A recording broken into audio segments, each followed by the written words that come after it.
The missionaries. Are you home? And that's what happens. My favorite is when the little kid comes out and it's like, my mom's not home. We'll tell your mom we'll come back tomorrow. Mom, they'll come back tomorrow. That happens more often than you think.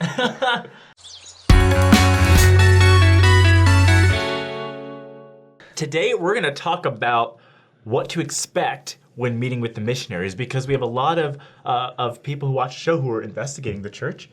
And they're like, "What? How's it going to happen?" I'm a little bit nervous to meet with these two strangers from Utah or wherever. Well, especially imagine if you're from a place like, Latin America or Africa, and these two white dudes, who don't even know your language, who are dressed in white shirts. They just look freaky, apart from just being these anomalies. I would be freaked out. I was a missionary on the border of Mexico, and sometimes they think you're immigration officers. Oh yeah, exactly. This one person was just like, "Go home, officers! We're legal here." So what we're saying is, make sure you find brown missionaries. That's exactly what they. All are great. All missionaries. All are servants of God. But it can be intimidating. You two who served missions, you know what it's like, because you're like, I don't want anyone to be intimidated. We want you to talk to us. Right. And me having met with missionaries, I know what it's like meeting them and that awkward like when it's the sisters, instead of hugging, you're shaking their hand. They have a skirt or dress down to their ankles with the little flats on. You're like, what is Laura Ingalls Wilder? It just feels interesting. What were you expecting when you first met with missionaries? So to be fair, the first time I ever met with missionaries, I was unsuspecting. It's when I go into my friend's church, and I see the chapel, and I call it, in one of the videos I call it Space Court, because that's what it looks like. Because it looks like a court, but there's bulbs hanging from the ceiling. All right. And then the two sister missionaries attack me, so I'm just kind of blink, and they're like, "Hi," and I'm like, "Ah!" So I did not ever. Them on the head. They tricked me into meeting, and then so I never dialed set them out. Hey, can they meet with you? Right. But even so, waiting for the first lesson when I decided I did want to. Well, yeah. How did you get? Because the first lesson, was that your decision, or did a friend coax you into? Well, the first lesson was it was actually at that Sunday that brought me into a room and kind of gave me the first lesson, which is not. Okay. But then when I was actually ready to join, went to lunch with a friend, then went to an FHE. And they were there. The missionaries were just there. Yeah. And so I started talking to them. And it was a little awkward just because, and I apparently, I don't remember it this way, but they told the story. I was like, yeah, I want to meet. And they're like, great, when can we meet? And I was like, whenever. Apparently I was very serious and not. That's super creepy. So from their point of view, they were probably intimidated, thinking I was going to roast them or something, Mm-hmm. So the missionaries are probably just as nervous as you. Is that fair to say? Oh, definitely. Almost always. Definitely. I mean, the gospel is such an important, even personal thing to each missionary, and they're there to share that with people, and they're putting it out on the line. It's a very vulnerable thing to do.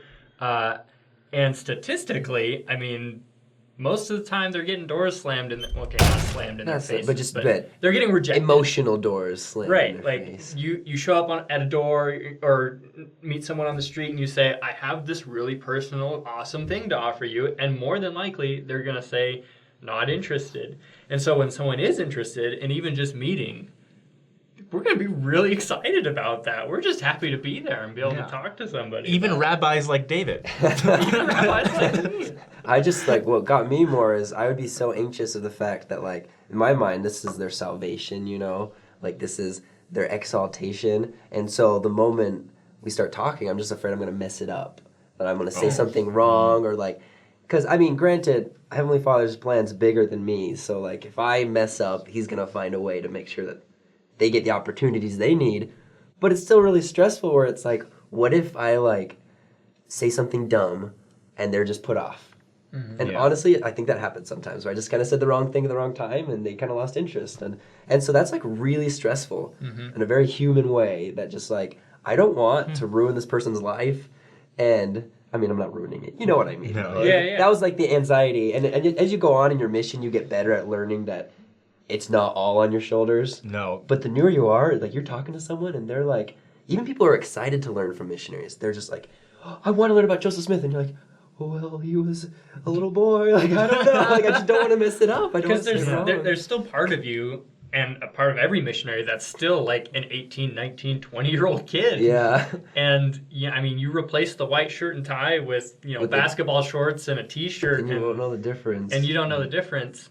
And they're not, theologians. They're not Right. scholars. They're just people that are passionate about what they believe in. And same thing on this show. We're not, we're not apologists or scholars or theologians. I'm a comedian. You're a musician. You're a journalist.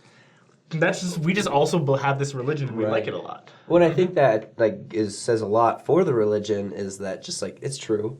Mm-hmm. Doesn't matter who's preaching it, it's true. And the cool part about missionaries is we send these, kids, essentially. I felt like a kid when I went out into the field, but the Spirit is what does all the work. Mm. And that's how it should be. Like, you should be feeling the Spirit, and it's a problem when missionaries might think that it is up to them, and they lay on the personal charm, and then people become converted to the missionaries rather than the gospel. And then when those missionaries get transferred, which happens a lot, they rotate in and out of areas. If people are converted to the missionaries, then they don't stay in the church. Exactly. Because they're because our friends are gone, the missionaries I got along with are gone. Right. Or a new missionary comes in who's kind of maybe not as charismatic, and then they're like, oh, we don't like this missionary, I don't want to go to church anymore. Yeah, and it's about the Spirit, and it's about what they're teaching, not their haircut or how funny they are or whatever it may be. You know what I think? I think because our church, we rely a lot upon the Holy Ghost.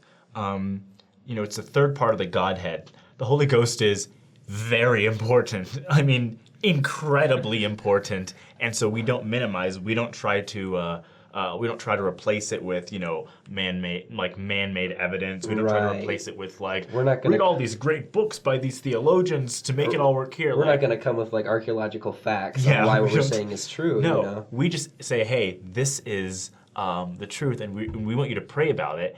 And James 1:5 says, if any of you lack wisdom, let him ask of God. And we believe that we should trust God enough to know that if we ask him, he's going to answer. He's not going to step aside and let you get deceived. He's not going to give you the wrong answer. Right. He's going to answer you because we trust God. And that's our message. It is such a powerful message, and it works so well. I think that a lot of people are used to their really cool churches where there are a lot of big celebrations, and different denominations have beautiful concerts and all this stuff. And they have these, especially in Houston, they kind of have these almost coliseums of revivals. Huge revivals. Yeah. And people have their hands in the air and they're listening to the music. I'm sure you feel something. Emotionally, I'm sure that's a rush. Something. Yeah. But I think then they're confused when they're like, wait, these two guys on bikes who don't have guitars, who don't have shirt guns or fog machines, but I'm feeling something incredibly deep when it's just me, the scriptures, and praying. I'm feeling something, and I don't need all that additional stuff. When you're meeting with a missionary, there's no requirement.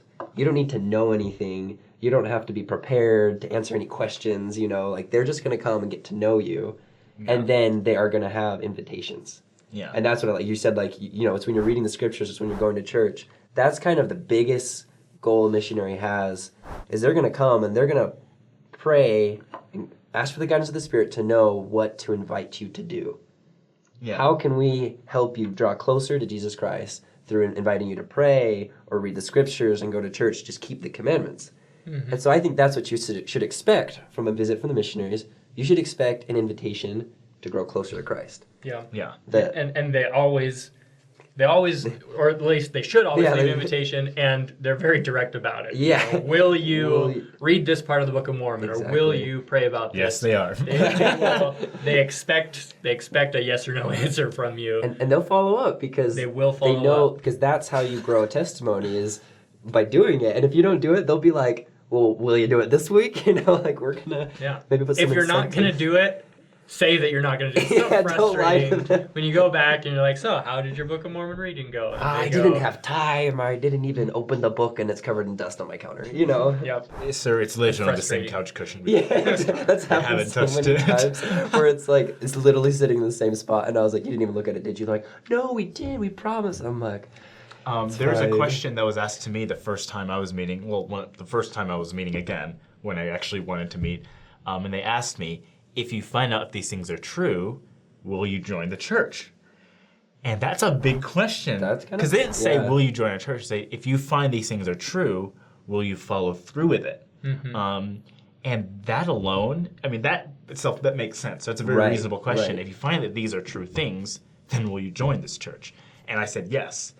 But you think about it, though, like, for some people, that is a little more difficult, because even if they know it's true, I know a lot of these people, they go, yeah, like, God told me the Book of Mormon is true. I know it's true. Like, we'll join the church, and they're like, but, like... It happens a but lot. It's so, yeah. it's not even realizing that these things are true that actually is going to make you join the church and have the baptismal ordinance and receive the Holy Ghost. It's the, do I want to dedicate my life to God, or do I want to dedicate it to myself?